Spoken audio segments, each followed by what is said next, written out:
വാഷിംഗ്ടണിലെ US ക്യാപിറ്റോളിൽ നടന്ന ചടങ്ങിൽ വെച്ച് ഡൊണാൾഡ് ട്രംപ് അങ്ങനെ അമേരിക്കയുടെ പ്രസിഡന്റായി ചുമതല ഏറ്റെടുത്തു. അപ്പോൾ കേൾക്കുന്നൊരു വാർത്ത, മാർപ്പാപ്പ ഡൊണാൾഡ് ട്രംപിനെ പ്രാഗി ശപിച്ചു എന്നൊക്കെയാണ്. സത്യമാണോ? ഈ ചരിത്രത്തിലെ ആദ്യത്തെ ലാറ്റിൻ അമേരിക്കൻ മാർപ്പാപ്പയാണ് പോപ്പ് ഫ്രാൻസിസ്. ലാറ്റിൻ അമേരിക്കൻ മാർപ്പാപ്പ എന്നല്ല, അർജൻറ്റീനൻ മാർപ്പാപ്പയാണ്, അല്ലേ? അതെ. അപ്പോൾ അത് സ്വാഭാവികമായും അർജൻറ്റീനിയൻ ആളുകൾക്ക് ഒരു ഇടതുപക്ഷ സ്വഭാവം, പ്രോ ലെഫ്റ്റ്, പ്രോ ഇസ്ലാമിക് കാഴ്ചപ്പാടുകളുള്ള ആളുകളാണ് അർജൻറ്റീനക്കാരെന്ന് പൊതുവെ പറയപ്പെടുന്നുണ്ട്. സ്വാഭാവികമായും അർജൻറ്റീനിയനിൽ നിന്ന് വരുന്ന ഒരു പോപ്പിനും അത്തരം ചില ബാധകൂടൽ ഉണ്ടാകാറുണ്ടോ എന്ന് സംശയിക്കുന്നത് ലോകത്തെമ്പാടുമുള്ള ക്രൈസ്തവരാണ്. അപ്പോൾ ലോകത്ത് 230 കോടി ക്രൈസ്തവരുണ്ട്. അപ്പോൾ 230 കോടി ക്രൈസ്തവരും കാണുന്നത് അമേരിക്കൻ പ്രസിഡന്റ് ഡൊണാൾഡ് ട്രംപ് തങ്ങളുടെ സമുദായത്തിൽ മതത്തിൽപ്പെട്ട ഒരാളാണ്, ക്രൈസ്തവനാണെന്നാണ്. പക്ഷേ മാർപ്പാപ്പ ഇന്നലെ പറഞ്ഞു ട്രംപ് ക്രിസ്ത്യാനിയല്ല എന്ന്. ട്രംപിനെ ഒരുപാട് പേര് അഭിനന്ദിച്ചു, ലോകരാജ്യങ്ങളെല്ലാം അഭിനന്ദിച്ചു. വത്തിക്കാൻ എന്ന് പറയുന്ന രാജ്യത്തിൻ്റെ ഭരണാധികാരി കൂടിയാണ് മാർപ്പാപ്പ. മാർപ്പാപ്പയും അഭിനന്ദിച്ചു. അഭിനന്ദിച്ച കൂട്ടത്തിൽ ഈ നിന്ദാസ്തുതി എന്ന് പറയും, ചിലരെ ഇങ്ങനെ പുകഴ്ത്തിക്കൊണ്ട് നിന്ദിക്കും എന്ന് പറയുന്നത് പോലെയാണോ മാർപ്പാപ്പ ഇന്നലെ പ്രസംഗിച്ചതെന്ന് ആ പ്രസംഗം പൂർണ്ണ രൂപത്തിൽ കേട്ടാൽ സംശയം ഉണ്ടാവുന്നത് സ്വാഭാവികമാണ്. അത് പ്രസംഗമല്ല കേട്ടോ, ഞാൻ തിരുത്താം. അതായത് ഇന്നലെ പാപ്പ ആദ്യമേ ഒരു ടെലഗ്രാം അയച്ചു. അത് ഒഫീഷ്യൽ രീതിയാണ് ടെലഗ്രാം. ഇപ്പോൾ ടെലഗ്രാമൊക്കെ കാലഹരണപ്പെട്ടു പോയി, എങ്കിലും അതൊരു ആചാരപരമായ രീതിയാണ്. പോപ്പിൻ്റെ ടെലഗ്രാം വരുന്നു. ആർക്ക്? ട്രംപിന്. അമേരിക്കയുടെ 47ാമത്തെ പ്രസിഡൻ്റായി തിരഞ്ഞെടുക്കപ്പെട്ട ഡൊണാൾഡ് ട്രംപിന് വത്തിക്കാൻ്റെ അഭിനന്ദനങ്ങൾ. അത് വത്തിക്കാൻ്റെ ഭരണാധികാരിയായ പോപ്പ് ഫ്രാൻസിസ് അയക്കുന്നതാണ്. അതായത് ആഗോള കത്തോലിക്കരുടെ, അല്ലേ, കാത്തലിക്സിൻ്റെ പരമാധ്യക്ഷനായ പാപ്പയുടേതല്ല, മറിച്ച് രണ്ടും വേർതിരിഞ്ഞ് കാണണം. അപ്പോൾ BJP പ്രസിഡന്റ് എന്ന നിലയിൽ മോദി പ്രസംഗിക്കുന്നതും ഇന്ത്യൻ പ്രധാനമന്ത്രി എന്ന നിലയിൽ പ്രസംഗിക്കുന്നതും രണ്ടും രണ്ടാണ്, അല്ലേ? രണ്ടും രണ്ട് പൊസിഷനാണ്. അപ്പോൾ വത്തിക്കാൻ്റെ ഭരണാധികാരി എന്ന നിലയിൽ പരമ്പരാഗത രീതിയിൽ ട്രംപിനെ അഭിനന്ദിച്ചുകൊണ്ട് ടെലഗ്രാം അയച്ചു. എന്നാൽ പോപ്പ് ആഗോള കത്തോലിക്ക സഭയുടെ പരമാധ്യക്ഷൻ എന്ന നിലയിൽ അദ്ദേഹത്തിൻ്റെ അഭിപ്രായം ഇന്നലെ പറഞ്ഞത് ഒരു ഇറ്റാലിയൻ ടോക്ക് ഷോ ഉണ്ട്. ആ ടോക്ക് ഷോയുടെ പേര് ചെ ടെസോ ചെ ഫാ എന്നാണ്. ചെ ടെസോ ചെ ഫായിൽ ഇന്നലെ മാർപ്പാപ്പ പറഞ്ഞത് ഞെട്ടിപ്പിക്കുന്ന കാര്യങ്ങളാണ്.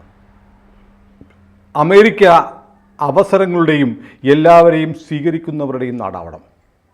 അപ്പോൾ ഇന്നലെ നോക്കൂ, ഇന്നലെ ട്രംപ് എന്താ ചെയ്തത്? ട്രംപ് പറഞ്ഞു അമേരിക്കയിലേക്ക് കുടിയേറ്റം നടത്തുന്നവർ, പ്രധാനമായും ഉദ്ദേശിക്കുന്നത് മുസ്ലിം കുടിയേറ്റത്തെയാണ്. കുടിയേറ്റം അമേരിക്കയുടെ ശാപമാണ്. അതുകൊണ്ട് എന്ത് ചെയ്യണം? അവിടെ ഒരു ആപ്പ് ഉണ്ടായിരുന്നു, അമേരിക്കയിലേക്ക് നുഴഞ്ഞു കയറി വരുന്ന ആളുകളുടെ CPPI 1 എന്ന് പറഞ്ഞൊരു ആപ്പ്, മൊബൈൽ ആപ്പുണ്ട്. ഈ ആപ്പ് ഉപയോഗിച്ച് നുഴഞ്ഞു കയറി വന്ന ആളുകൾക്ക്, കുടിയേറ്റക്കാർക്ക് എങ്ങനെ നിയമപരമായി പൗരത്വം കിട്ടാം എന്ന് പഠിപ്പിക്കുന്ന ഒരു ആപ്പ് ഇന്നലെ മുതൽ പ്രവർത്തനം അവസാനിപ്പിക്കാൻ ട്രംപ് ഉത്തരവിട്ടു. പിന്നെന്താ ചെയ്തത്? അതായത് മെക്സിക്കൻ അതിർത്തിയിൽ നിന്ന് നുഴഞ്ഞു കയറി വരുന്ന ഡ്രഗ് കാർട്ടൽ, മയക്കുമരുന്ന് കച്ചവടക്കാർ, ഇവരെയൊക്കെ ടെററിസ്റ്റുകളായിട്ട് പ്രഖ്യാപിക്കുമെന്ന് പറഞ്ഞു. പിന്നെ അതിർത്തിയിൽ അടിയന്തരാവസ്ഥ പ്രഖ്യാപിച്ചു. ഇന്നലെ ചാർജ് എടുത്ത ഉടനെ അതിർത്തിയിൽ, മെക്സിക്കൻ അതിർത്തിയിൽ അടിയന്തരാവസ്ഥ പ്രഖ്യാപിച്ച് ട്രൂപ്സിനെ അങ്ങോട്ട് വിടാൻ പറഞ്ഞു, സൈന്യത്തെ അങ്ങോട്ട് അയക്കാൻ പറഞ്ഞു. നുഴഞ്ഞു കയറ്റം ഒരു തരത്തിലും അനുവദിക്കില്ലെന്ന് മാത്രമല്ല, 15 ലക്ഷത്തോളം അനധികൃത കുടിയേറ്റക്കാർ, മഹാഭൂരിപക്ഷവും മുസ്ലിമുകളാണ്, അവരെ മുഴുവനും പേരെയും ഡീപ്പോർട്ട് ചെയ്യുമെന്ന് ഇന്നലെ വീണ്ടും പ്രഖ്യാപിച്ചു. അപ്പോൾ ഇതാണ് മാർപ്പാപ്പയെ ചൊടിപ്പിച്ച കാര്യം. അപ്പോൾ മാർപ്പാപ്പ പറയുന്നു അമേരിക്ക എല്ലാവർക്കും അവസരം കൊടുക്കണം, എല്ലാവരെയും സ്വീകരിക്കുന്ന നാടാവണം.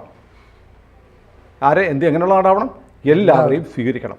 അപ്പോൾ ഈ സ്വാഭാവികമായും നമുക്ക് തോന്നും, ഇപ്പോൾ മാർപ്പാപ്പ UK, യുണൈറ്റഡ് കിങ്ഡം അല്ല ബ്രിട്ടൻ എന്ന് പറയുന്ന രാജ്യത്തെ കാണുന്നില്ലേ? ആംഗ്ലിക്കൻ സഭയ്ക്ക് നിർണായക സ്വാധീനമുള്ള നാടാണ്. പാപ്പയാണോ അവിടുത്തെ ആൾ എന്ന് ചോദിച്ചാൽ അല്ല, ആംഗ്ലിക്കൻ ചർച്ചിലെ കാൻറ്റർബറി ആർച്ച് ബിഷപ്പിനാണ് അവിടെ പാപ്പയെക്കാളും സ്വാധീനം. പക്ഷേ ആ രാജ്യത്തെ ക്രൈസ്തവ സമുദായം ഇപ്പോൾ എന്താ അനുഭവിക്കുന്നത്? അവിടുത്തെ പാർലമെൻറ്റിൽ ഒരു പാർലമെൻറ്റേറിയൻ പറയുന്നു, കരഞ്ഞുകൊണ്ട് പറയുന്നു, എന്താണ്?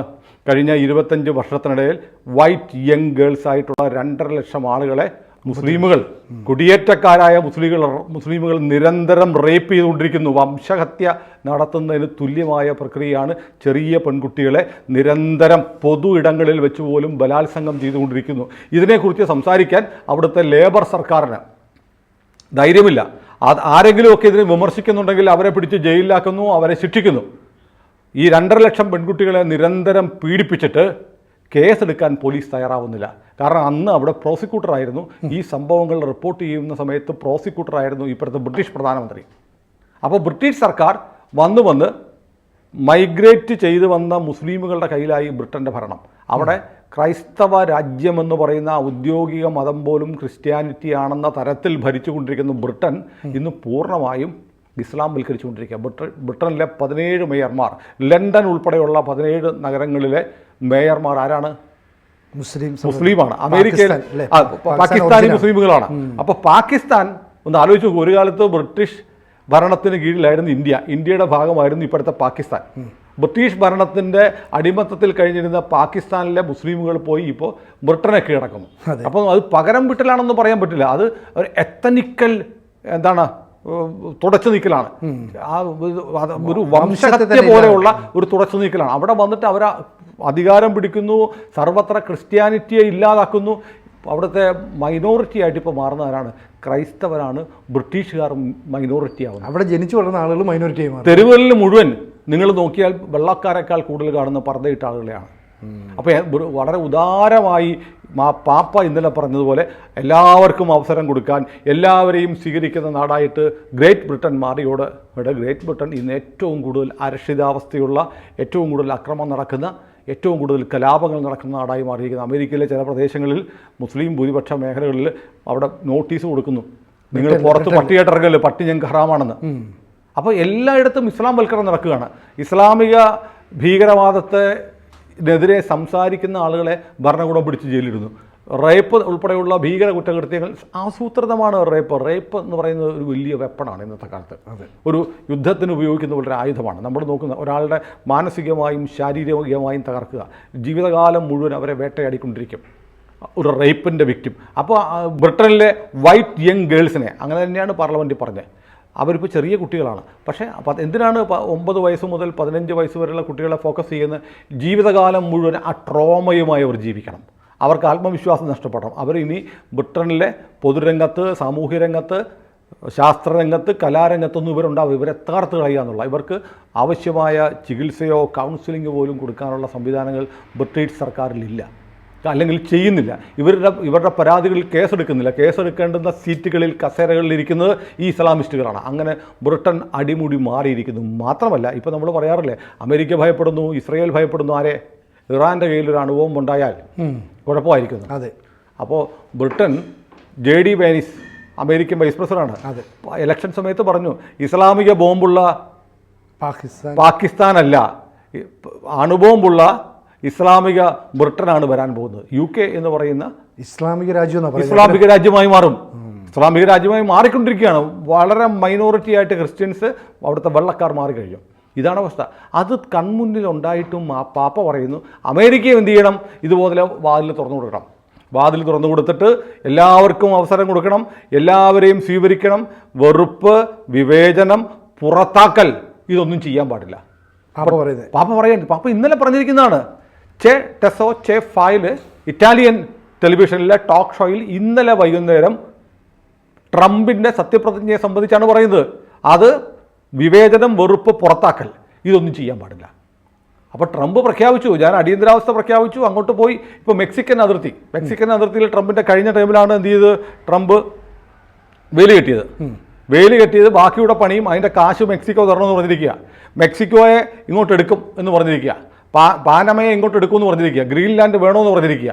ഇങ്ങനെ പറയുന്ന ട്രംപ് ഈ മെക്സിക്കൻ അതിർത്തിയിൽ മതിലൂടെ കെട്ടാൻ പോകുന്ന ട്രംപ് ക്രിസ്ത്യാനിയല്ല എന്ന് ട്രംപിനെ കുറിച്ച് പാപ്പ പറയുന്നു. ഭയങ്കര ഷോക്കിംഗ് അല്ലേ? ലോകത്ത് 230 കോടിയോളം ക്രൈസ്തവരുണ്ട്. അവരുടെ താല്പര്യങ്ങളാണ് ആ ക്രിസ്ത്യാനിറ്റി ആസിറ്റീസ് നിലനിൽക്കണമെന്നാണ് ഓരോ ക്രിസ്ത്യാനിയും ആഗ്രഹിക്കുന്നത്. ക്രൈസ്തവർ നശിച്ചു പോകണമെന്ന് ഏതെങ്കിലും ക്രിസ്ത്യാനി ആഗ്രഹിക്കുന്നുണ്ടോ? പക്ഷേ പാപ്പ അങ്ങനെ ആഗ്രഹിക്കുന്നതെന്ന് എനിക്ക് തോന്നുന്നു. കാരണം UK കണ്ടതാണ് അനുഭവം. ബ്രിട്ടൻ നമ്മുടെ ലോകത്തിന് മുന്നിലുണ്ട്. ലോകത്ത് ലിബിയ, സിറിയ, ലെബനോൺ, അല്ലേ, അതെ, ഈജിപ്ത്, ഇങ്ങനെ ക്രിസ്ത്യാനിറ്റി സമൃദ്ധമായി തഴച്ച് വളരുകയും ലോകത്തിൻ്റെ സംസ്കാരത്തിന് വലിയ സംഭാവനകൾ നൽകുകയും ചെയ്ത രാജ്യങ്ങളെല്ലാം ഇന്ന് തകർന്നു വീണ്ടിരിക്കും. അവിടെയൊക്കെ ഇസ്ലാമൈസേഷൻ നടന്നു. അപ്പോൾ അധിനിവേശ ശക്തികൾ, മതം മാറ്റ ശക്തികൾ, ഭീകര സ്വഭാവത്തിലുള്ള ശക്തികൾ, ഇസ്ലാമിസ്റ്റുകൾ എന്ന് തന്നെ പറയാം, ക്രിസ്ത്യാനിറ്റിയെ പതുക്കെ പതുക്കെ കുരിശുയുദ്ധങ്ങളിലൂടെ അല്ലാതെ, പണ്ട് കുരിശുയുദ്ധങ്ങളുണ്ടായത്, കുരിശുയുദ്ധം ഒന്നും വേണ്ട, ഇങ്ങനെ ജനസംഖ്യ ഡെമോഗ്രാഫിയിലുണ്ടാവുന്ന മാറ്റം വെച്ച് അഭയാർത്ഥികളായിട്ട് വന്നും എല്ലാം ഒരു രാജ്യത്തെ ജനസംഖ്യയേക്കാൾ കൂടുതൽ എണ്ണം തങ്ങളായി മാറിയിട്ട് ആ രാജ്യത്തെ കീഴടക്കുന്ന ഒരു പുതിയ തിയറി, ഡോക്ട്രൈൻ നടപ്പാക്കിക്കൊണ്ടിരിക്കുകയാണ്, സിദ്ധാന്തം നടപ്പാക്കിക്കൊണ്ടിരിക്കുകയാണ്, അത് പ്രയോഗത്തിൽ വരുത്തിക്കൊണ്ടിരിക്കുകയാണ്. അത് ലോകത്തിൻ്റെ മുന്നിൽ കണ്ടുകൊണ്ടിരിക്കുമ്പോഴാണ് മാർപ്പാപ്പ ഇങ്ങനെ പറയുന്നത് ഞെട്ടിക്കുന്നുണ്ട്. ഇത് മാത്രമല്ല, ഇപ്പോൾ പുതിയ വാഷിങ്ടൺ DC-യിലെ പുതിയ ആർച്ച് ബിഷപ്പ് വരുന്നുണ്ട്, കർദിനാൾ റോബർട്ട് മാക് എലോറിയും പാപ്പ പറഞ്ഞ ഉടനെ പ്രസ്താവന ഇറക്കി. അതായത് ട്രംപ് ഇന്നലെ തന്നെ മെക്സിക്കൻ അതിർത്തി അടയ്ക്കാനും അവിടെ അതിർത്തി കടന്നു വരുന്നവരെ കർശനമായി നേരിടാനും അവർക്കിനി ട്രംപ് മറ്റൊന്നുകൂടെ പറഞ്ഞു. അതായത് ഇനിയിപ്പോൾ അമേരിക്കയിൽ വന്ന് പ്രസവ ടൂറിസം വേണ്ട, അമേരിക്കയിൽ വന്ന് പ്രസവിച്ച ഉടനെ പൗരത്വം കിട്ടുന്ന പരിപാടി നിർത്തി. അത് ഭരണഘടനാ ഭേദഗതിക്ക് വേണ്ടി വരും, പക്ഷേ അത് ചെയ്യാൻ പോവുകയാണെന്ന് ഇന്നലെ പ്രഖ്യാപിച്ചു. അദ്ദേഹത്തിൻ്റെ 100 എക്സിക്യൂട്ടീവ് ഓർഡറുകളിലൊന്ന് അതുകൂടിയാണ്. ഇതെല്ലാം കഴിഞ്ഞപ്പോഴത്തേക്കാണ്, ഇതെല്ലാം നടന്നപ്പോഴാണ് പാപ്പയുടെ പ്രതികരണം വന്നത്. ട്രംപ് ക്രിസ്ത്യാനി അല്ല എന്ന് പോലും ട്രംപിനെ കുറിച്ച് പാപ്പ പറഞ്ഞത് ഒരു സംശയം വേണ്ട, ലോകത്തുള്ള മുഴുവൻ ക്രൈസ്തവരെയും വേദനിപ്പിക്കുന്നതാണ്. അപ്പോൾ പാപ്പയുടെ പിൻപറ്റി കർദിനാൾ റോബർട്ട് മാക് എലോറി ഇന്നലെ പറഞ്ഞത് ട്രംപ് ചെയ്യുന്നതെല്ലാം കത്തോലിക്ക വിശ്വാസങ്ങൾക്കെതിരാണ്. അപ്പോൾ ഇങ്ങനെ പോയാൽ കാത്തലിക്സിനെ, ക്രൈസ്തവരെ രക്ഷിക്കാൻ സാക്ഷാൽ യേശുദേവൻ വീണ്ടും വരേണ്ടിയിരിക്കുന്നു. എന്നാലേ പറ്റൂ. പാപ്പ ഇങ്ങനെയൊക്കെ പറഞ്ഞാൽ അത് ശക്തി പകരുന്നത് ലോകത്തെമ്പാടുമുള്ള ഇസ്ലാമിസ്റ്റുകൾക്ക് എതിരാണ്. ക്രിസ്ത്യാനികൾ ലോകത്തെമ്പാടും അധിനിവേശത്തിനെതിരെ, മതം മാറ്റത്തിനെതിരെ, മതഭീകരതയ്ക്കെതിരെ നടത്തുന്ന പോരാട്ടങ്ങളെ ദുർബലപ്പെടുത്താനാണ് നിർഭാഗ്യവശാൽ മഹാനായ പാപ്പയുടെ വാക്കുകൾ സഹായിക്കുന്നത്. ഏതായാലും ട്രംപ് ക്രിസ്ത്യാനിയല്ല എന്ന് പറയാൻ പാടില്ലായിരുന്നു. കാരണം ട്രംപ് ഇന്നലെ സത്യപ്രതിജ്ഞ ചെയ്തതും ബൈബിൾ കയ്യിൽ വെച്ചാണ്. കൂടുതൽ വാർത്തകളും വിശേഷങ്ങളും നിങ്ങളിലേക്ക് എത്താൻ ABC മലയാളം സബ്സ്ക്രൈബ് ചെയ്യുക, ബെൽബട്ടനും അമർത്തുക.